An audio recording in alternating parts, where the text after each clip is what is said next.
saya akan memberikan tutorial tentang pembelajaran tematik. Yang saya ambil itu pembelajaran tematik di kelas 3 di semester 1. Materi yang saya ambil dan akan saya bahas itu dengan tema pertumbuhan dan perkembangan makhluk hidup, terdapat di tema 1 dan subtema ciri-ciri makhluk hidup di subtema 1 juga. Untuk muatan mata pelajaran yang berkaitan dengan tema pembelajaran tersebut yaitu ada bahasa Indonesia, matematika, dan SBDP. Lalu di sini saya akan menjelaskan dan memaparkan beberapa kompetensi dasar dan indikator dalam pencapaian yang harus dicapai di tema yang saya ambil dalam mata pelajaran bahasa Indonesia. Untuk kompetensi dasar yang pertama itu ada mencermati kosakata dalam teks tentang konsep ciri-ciri kebutuhan kayak makanan dan tempat hidup. Lalu di pertumbuhan dan perkembangan makhluk hidup yang ada di lingkungan sekitar. Itu tuh bisa disajikan dalam bentuk tulisan atau lisan. Bahkan anak juga bisa diajak untuk mengeksplor di lingkungan sekitar agar bisa melihat secara langsung melalui pengalaman yang mereka langsung rasakan. Itu bisa lebih menempel dan lebih bisa mudah diingat oleh peserta didik ketika mereka langsung mengamatinya. Jadi tanpa kita kasih lihat, mereka bisa mengeksplor itu tuh merupakan pengalaman yang mungkin ada beberapa anak yang mungkin kebanyakan anak yang bakal mereka merasa itu lebih menempel dan lebih mengerti. Yang kedua itu ada menyajikan laporan tentang konsep ciri-ciri kebutuhan kebutuhan makanan dan hidup, lalu perkembangan dan pertumbuhan makhluk hidup yang ada di lingkungan sekitar secara tertulis menggunakan kosakata baku dalam kalimat afektif kayak gitu. Untuk kompetensi dasar dalam pelajaran bahasa Indonesia di dalam tema ini. Ada indikator pencapaian yang harus dicapai oleh guru ketika telah melakukan dan telah menjelaskan materi kepada anak, sudah menyampaikan semuanya, maka guru tuh ada indikator yang perlu dicapai di siswa. Yang pertama ada setelah pembelajaran ini selesai, bahwa guru itu berharap peserta didik mampu memahami ciri-ciri makhluk hidup dalam sebuah teks bacaan. Lalu ada juga peserta didik itu bisa mampu mengidentifikasi ciri-ciri makhluk hidup pada sebuah bacaan juga. Dan ada peserta didik juga mampu menyebutkan ciri-ciri makhluk hidup yang terdapat dalam sebuah teks bacaan dengan tepat kayak gitu. Jadi kan setelah dipelajari, setelah dijelaskan, nah anak-anak itu harus bisa dan mampu bagaimana cara memahami ciri-ciri makhluk hidup, cara mengidentifikasinya, ciri-ciri makhluk hidup itu seperti apa, bisa menyebutkan juga ciri-ciri makhluk hidup itu seperti apa, dan juga bisa menarik kesimpulan tentang ciri-ciri makhluk hidup berdasarkan dari teks bacaan. Jadi ketika mereka membaca sebuah buku, ketika mereka membaca mata pelajaran di buku paket, anak itu mampu bisa mengidentifikasi dan bisa, oh cicak itu seperti ini hidupnya, cicak itu hidupnya di dinding atau di mana, oh cicak itu tidak bisa hidup di mana, dan cicak itu berkembang biak seperti apa, ciri-ciri cicak itu seperti apa. Nah dari situ yang diharapkan guru itu setelah menjelaskan pelajaran itu seperti itu, yang diharapkan guru yang harus dicapai oleh siswa. Ketika ada beberapa siswa yang tidak memahami tentang materi tersebut, maka itu pun tugas guru untuk kembali menyampaikan sampai semua siswa itu mampu untuk memahami dan bisa mengingat semua pembelajaran yang telah disampaikan. Jadi jangan sampai kalau guru setelah menyampaikan materi ada 1 atau 2 orang siswa yang tidak memahami tapi mereka enggan untuk mengakui bahwa mereka tidak mengerti. Dan ketika ada anak yang dengan lantangnya mereka berbicara, Kak, saya itu tidak mengerti Ibu, mohon maaf, bisa diulang kembali dan dijelaskan kembali, maka kami peran sebagai guru itu harus bisa legowo dan bisa kembali menyampaikan materi yang sudah kami sampaikan sebelumnya. Karena ada anak yang tidak mengerti, itu pun tidak boleh dijadikan salah satu hal yang tidak guru terima, karena tidak semua anak dan tidak semua siswa itu bisa menangkap semua pembelajaran secara langsung. Mungkin ada beberapa anak juga yang lambat dalam memahami materi, dan mungkin ada anak juga yang harus dengan kondisi yang seperti apa ketika menerima materi. Apakah ada anak yang belum siap dalam penerimaan materi gitu.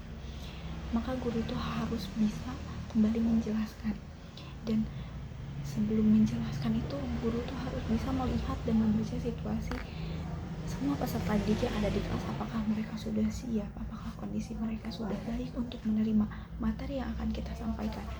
Jangan sampai ketika mereka belum siap untuk menerima materi yang akan kita sampaikan, kita itu langsung memberi materi dan menjelaskan materi tetapi anak belum siap. Maka dari situ juga peran guru bagaimana cara mengambil perhatian anak ketika anak belum bisa menerima materi, tapi cara guru itu harus bisa mengkondisikan kelas seperti apa. Jangan sampai anak itu terus-terusan tidak menerima materi dan mereka hanya ingin bermain. Jadi kita itu harus bisa memberikan media pembelajaran atau menjelaskannya seperti apa sehingga mereka itu bisa tertarik dengan mata pelajaran yang akan kita sampaikan. Jangan sampai mereka sudah mempunyai pikiran bahwa saya sudah malas untuk menerima materi, mending main aja. Jangan sampai punya pikiran seperti itu. Apalagi di kelas rendah itu banyak sekali peserta didik yang harus dikondisikannya, harus melihat juga anak itu seperti apa. Ya seperti itu. Lalu di sini juga saya akan menjelaskan kompetensi dasar pada mata pelajaran matematika di tema dan subtema yang saya ambil ini. Yang pertama itu ada menjelaskan sifat-sifat operasi hitung bilangan cacah. Yang kedua ada menyelesaikan masalah yang melibatkan penggunaan sifat-sifat operasi hitung pada bilangan cacah. Seperti itu dalam kompetensi dasar mata pelajaran matematika di subtema ini. Lalu di sini ada indikator pencapaian yang harus dicapai oleh guru ketika pembelajaran berlangsung dalam materi mata pelajaran matematika. Yang pertama itu ada siswa mampu memahami dan mengetahui sifat-sifat operasi hitung bilangan cacah. Lalu siswa juga bisa memahami cara membilang bilangan 1000 sampai dengan 10.000 secara urut dan loncat. Dan juga siswa mampu mempraktikkan dan membilang secara urut dan loncat bilangan 1000 sampai 10.000 dengan benar. Lalu siswa juga mampu menuliskan bilangan 1000 sampai 10.000 secara panjang dengan benar. Jadi ketika sudah kita jelaskan, ketika sudah kita memberi contoh, kita itu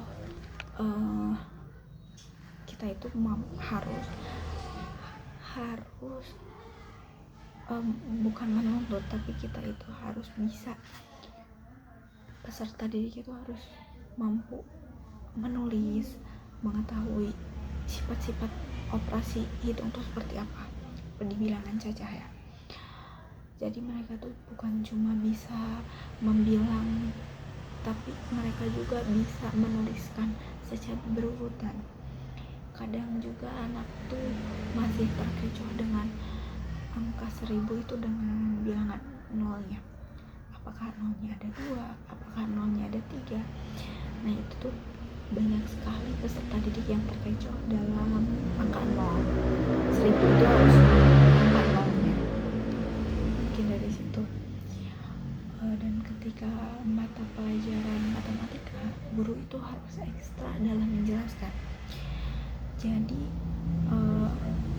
banyak sekali ya yang saya temukan itu siswa itu mengalami kesulitan dalam pembelajaran matematika, sehingga tidak sedikit anak yang tidak menyukai matematika. Dan juga dari cara gurunya menyampaikan, apakah dari mata pelajarannya yang emang kurang dimengerti oleh mereka. Nah dari situ peran guru juga harus bisa menyampaikan dan menarik perhatian siswa, bagaimana mereka tuh memiliki mindset bahwa oh ternyata matematika itu seru. Nah dari situ kita juga memiliki tugas yang besar, bagaimana merubah pola pikir anak bahwa matematika itu membosankan, matematika itu sulit, tetapi kita tuh harus bisa bagaimana mengeluarkan cara dan mengulik cara sampai anak tuh memiliki daya tertarik dalam pembelajaran matematika. Itu seperti itu. Lalu di sini juga ada kompetensi dasar pada mata pelajaran SBDP. Yang pertama itu ada mengetahui bentuk dan variasi pola irama dalam lagu, dan yang kedua itu ada menampilkan bentuk dan variasi irama melalui lagu. Dan indikator yang harus dicapai oleh guru ketika telah materi itu disampaikan dalam mata pelajaran SBDP. Yang pertama, peserta didik itu mampu memahami bentuk pola irama sederhana pada sebuah lagu. Yang kedua itu ada mengidentifikasi bentuk pola irama sederhana pada sebuah lagu. Dan yang ketiga, peserta didik itu mampu memperagakan pola irama sederhana. Dan yang keempat itu peserta didik mampu untuk membuat pola irama sederhana dengan percaya diri.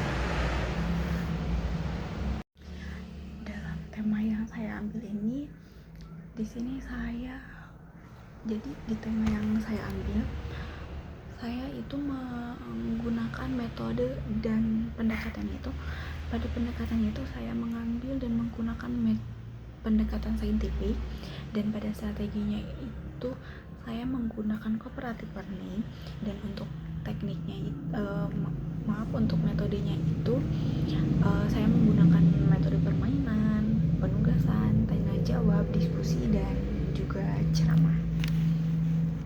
Ketika guru sudah menyampaikan semua materi dan di akhir itu guru mengadakan refleksi, atau juga dalam bahasanya itu guru memberikan mengulas kembali materi yang telah disampaikan, yaitu mengenai beberapa pertanyaan. Yang pertama itu ada pertanyaan apa saja yang sudah dipelajari pada hari ini. Nah maka di situ juga siswa itu bisa menjelaskan dan menceritakan pada pembelajaran hari ini mereka sudah melakukan apa saja. Mungkin apabila pada pembelajaran ini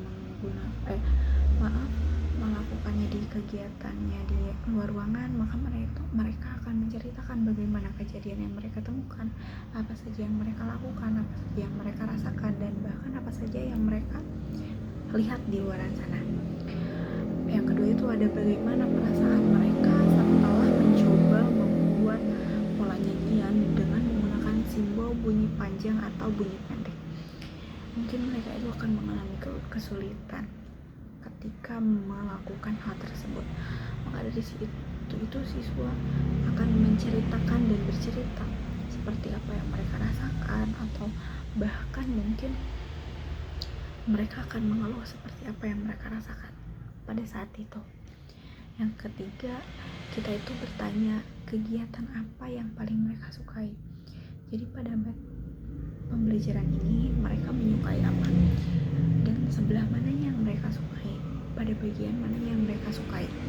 Apakah dalam bagian ketika kita sedang mengidentifikasi suatu masalahnya, atau apakah ketika kita bernyanyi, atau apakah kita sedang melakukan kegiatan apa. Maka di situ tuh siswa akan bercerita seperti apa. Dan yang keempat tuh informasi apa yang akan mereka ketahui lebih lanjut ketika telah melakukan pembelajaran ini di akhir. Ketika kita telah melakukan observasi di luar, ketika kita telah mengidentifikasi masalah secara langsung, maka mungkin bagi anak SD, apalagi di kelas rendah, mereka itu jiwa ingin tahunya itu masih tinggi. Pasti ada beberapa pertanyaan yang akan mereka ajukan, bahkan di luar materi yang kita pelajari ini mereka itu bakal sering mengajukan. Bahkan banyak sekali anak yang akan mengajukan di luar pembahasan yang harusnya kita bahas. Tetapi dari situ itu justru memancing daya ketertarikan anak, daya rasa ingin tahu anak, dan dari situ juga mereka akan menambah ilmu secara tidak langsung. Itu mereka akan menambah ilmu ketika mereka mengidentifikasi secara langsung. Seperti misalnya ketika kita mengidentifikasi di sawah, mereka itu akan bertanya, kenapa padi itu bisa ditanam, kenapa ada padi di situ, kenapa ada kodok di situ. Mungkin mereka akan bertanya seperti itu. Dan mungkin anak mereka akan bertanya hal yang mungkin mereka tanyakan tuh seperti, kenapa kodok hidupnya di sini, Bu? Kenapa tidak seharusnya di air biasa? Atau apakah pertanyaan yang lainnya mungkin di luar nalar kita. Tetapi kita juga tidak boleh membatasi pertanyaan mereka. Justru harus kita tampung pertanyaan yang mereka ajukan, rasa ingin tahu mereka itu harus kita dengarkan dan harus kita rasakan. Namun ketika kita tidak mengetahui jawabannya, ketika kita keterbatasan dalam menyampaikan informasi yang mereka tanyakan itu seperti apa, tapi kita tidak tahu, maka dari situ juga kita tidak boleh langsung menjawab secara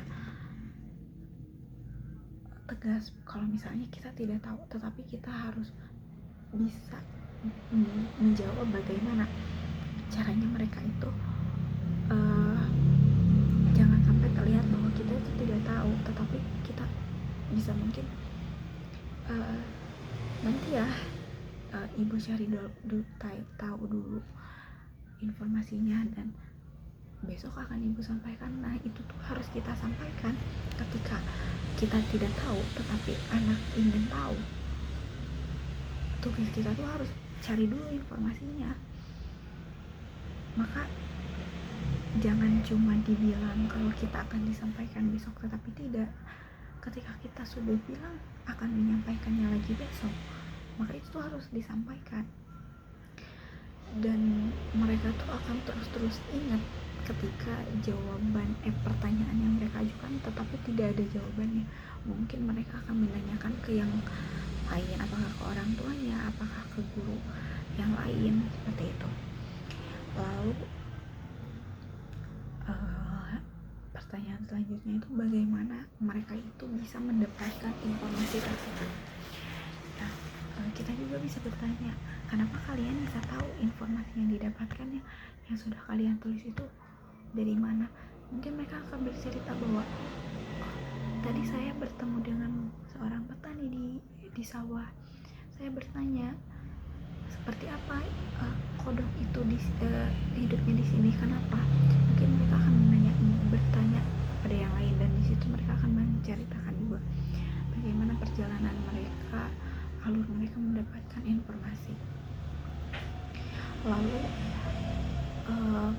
Setelah itu kita juga jangan lupa untuk memberikan rasa bahwa kita bangga terhadap mereka, karena sejatinya anak kecil itu apakah lagi di kelas bawah, mereka itu butuh untuk validasi ketika mereka sudah berhasil, butuh untuk dipuji, dan di situ tuh bisa membuat mereka rasa senang.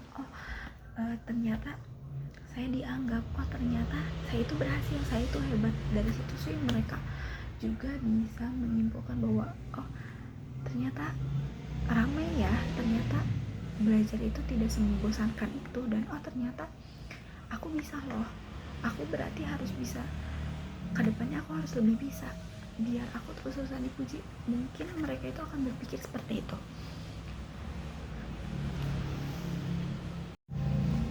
Mungkin cukup sekian yang dapat saya sampaikan. Mohon maaf apabila banyak kekurangannya. Terima kasih. Wassalamualaikum warahmatullahi wabarakatuh.